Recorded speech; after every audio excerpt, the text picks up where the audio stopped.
then guys, so this video is basically showing you how to remove the baffles from the silencers on this is a Fat Bob.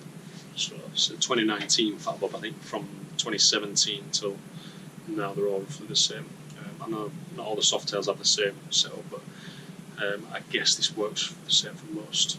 So I'll just walk you through some of the tools I've used and the steps. I did film this after the fact, so I have missed a few bits, but that's because I wanted to make sure the information was accurate while I was testing. There's no point you watching 20 minutes of me dicking around, or hours and hours.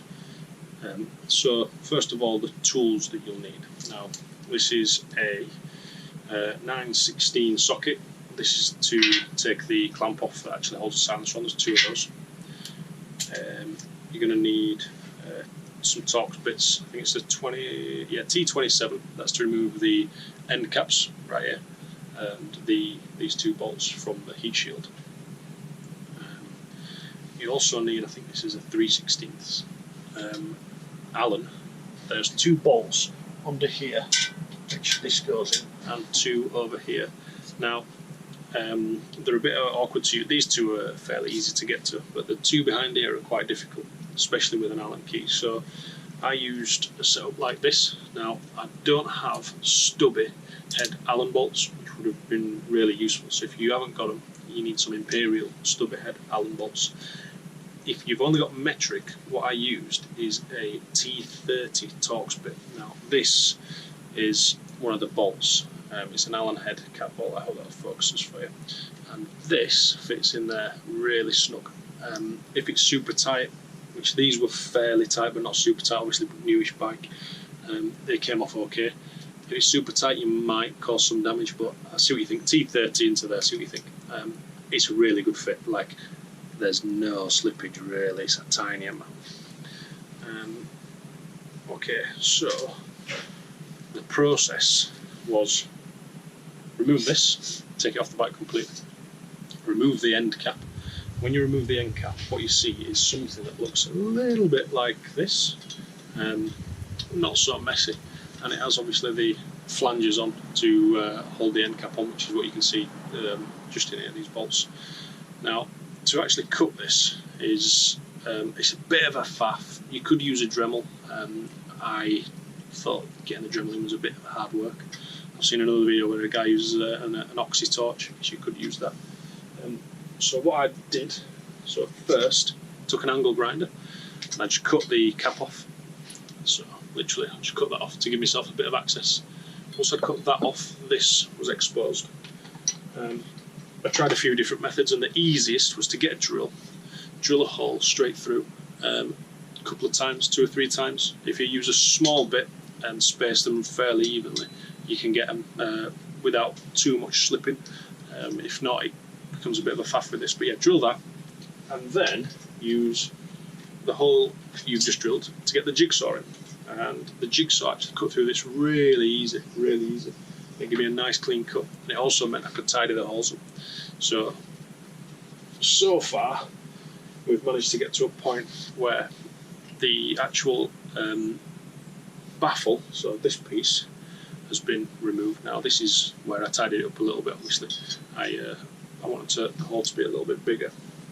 This comes out, it's not welded at that end, and it's surrounded with wadding, so try and make your hole as big as you can, otherwise it'll be a pain to get the wadding out.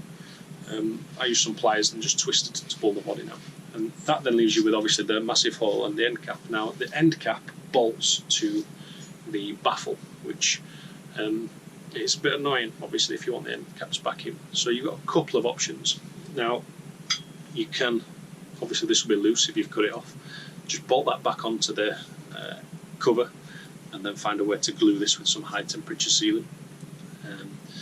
There's probably a few options out there that do the job, but there's still a bit of pressure going through that, and obviously a lot of vibration.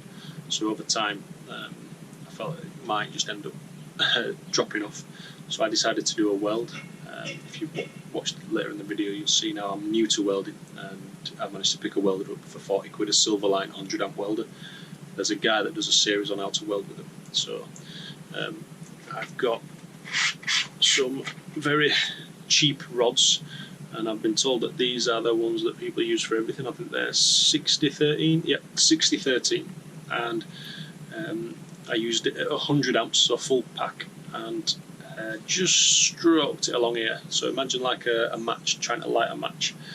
Now it burns through fairly quickly, but that was enough to get me 3 or 4 spots on there to get these on. So I think I'm happy with that.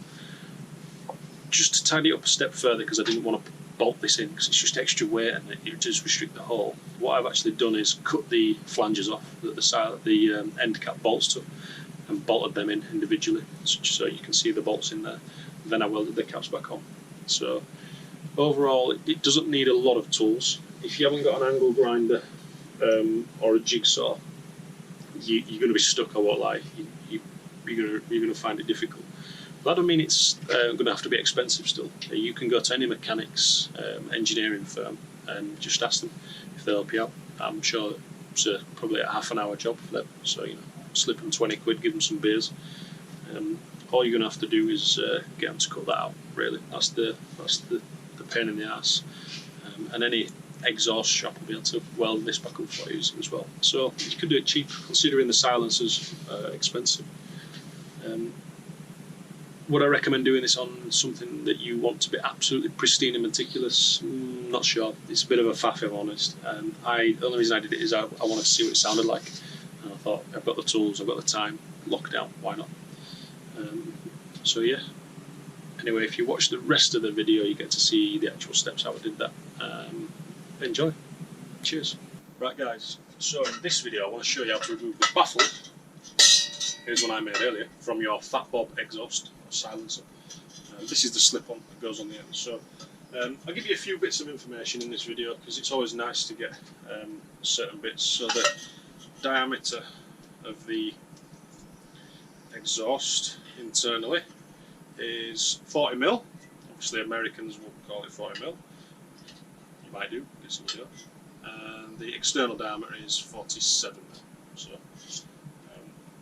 if you are wanting to buy a custom slip-on, there you go, that'll help you. So anyway, that's what it looks like when it's all put together. Undo the bolts, Torx I think 27, and that leaves you with this. Now I've chopped this up, but that's because I was learning as I was going along. I should have probably filmed as I did it, but it's nice to get the finished products. So that will have the flanges on the edge, which the bolts bolt. If you've got one of these, you'll know exactly what I mean. So what I did is I took an angle grinder to this to get a bit more access, but I didn't need to. So easiest way, take a drill 2 or 3 holes next to each other. That's a fairly small bit, but you can use a really small bit just to get a pilot hole, because once you start drilling, getting something next to the hole you've just drilled is not that easy. Then get a jigsaw.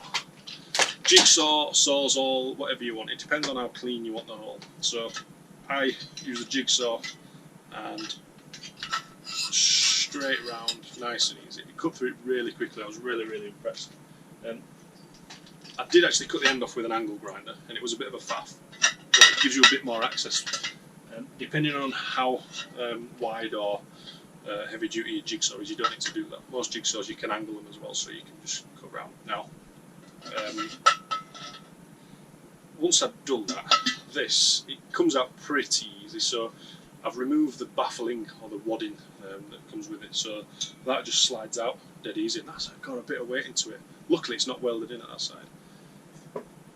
And then you're just left with that. You have to pull the wadding out. I just use the pliers, twist it around, and you're done. And that you could use as is, tidy up the hole, whatever, job done. But I didn't want that. I wanted to put my end cap back on. Now, an easy way to do it, obviously, is to probably glue this if you can find a high temperature glue. These are going to get very hot depending on weather, etc. But even in the UK, these are going to get really hot. So most glues will probably just, you won't realise you've lost this until you get home. So, taking it a step further to make it look a little bit better, is this flange, whatever you want to call it, has the nuts on, I think it goes that way, that sit behind this. So again, took the angle grinder to these, cut that off, take the bolt, stick it in tighten it all up, and you're left with a nice clean looking exhaust, obviously when they're all in.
Look pretty.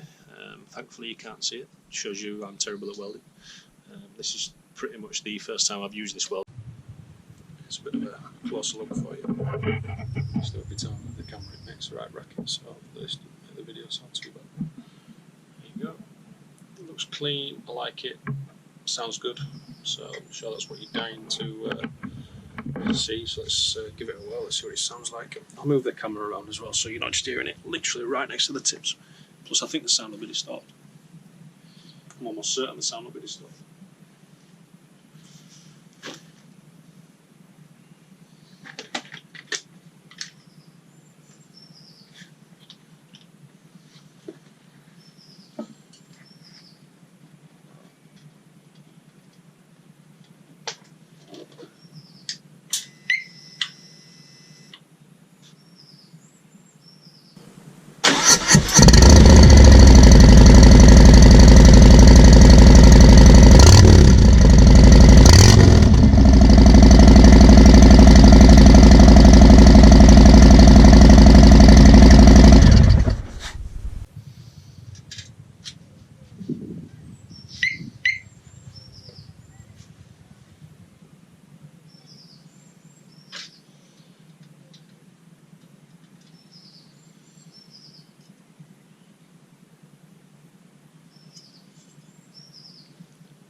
So, that wasn't set up for camera, no shit, that was literally me testing for you guys. So, what the learning continues. So what I thought was a strong weld just wasn't.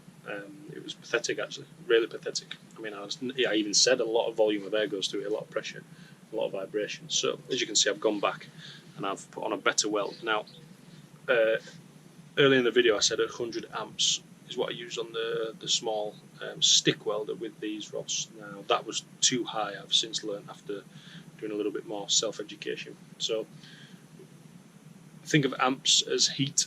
The more amperage that goes through, the higher the heat of the arc that you create as you strike.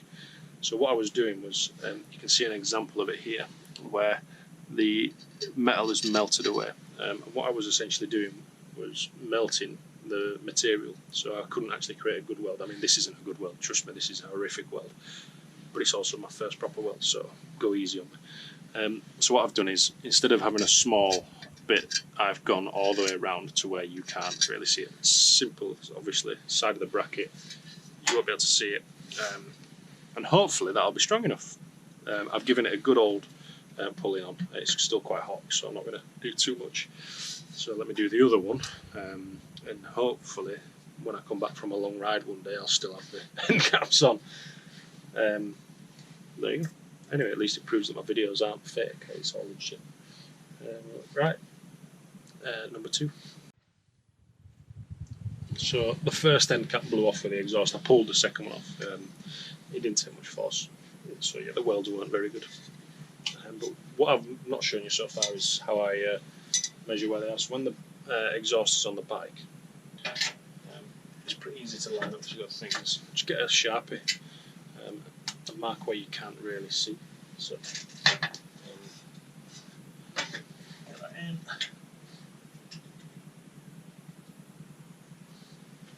Out. I'm doing these a lot broader than before. So first weld, obviously small. This one is twice the size. I can probably go to there at a push. That gives me an indication of where I can actually weld without ruining the aesthetic of the bike. Right, let's give this a go again. Right, so the welder is set at about 55 amps.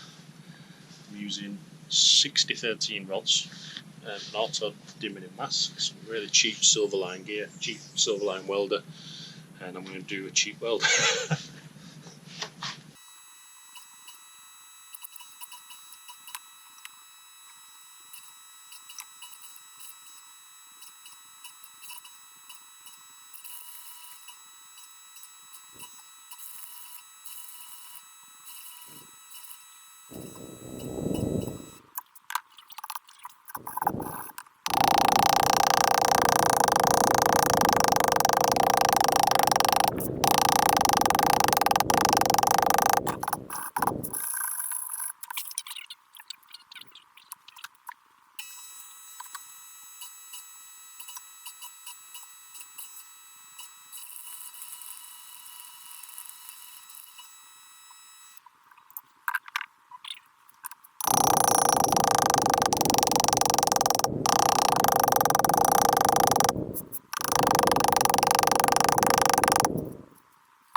There is the final product. Looks terrible, but should be a lot stronger. Oh, that's hot. Yeah, hopefully that stays on. See. Right, test number 2. They're on. One thing I'll just point out now, before I do a bit of a sound test for you, is I've managed to weld in a little bit of a gap, which doesn't really bother me, I won't lie, but just for you guys to be conscious of, if you are doing this, just have a double check, because it's easy to not get that line in. Just show you the welds. Just show you, see, you can't really see them. You'd have to come round here.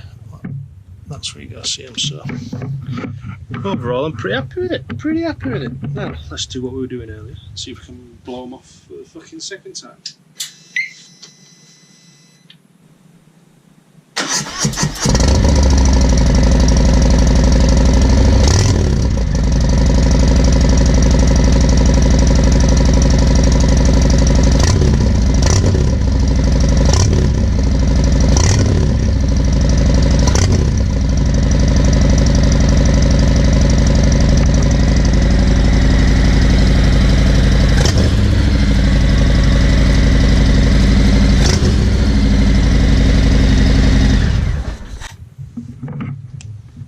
Proper job.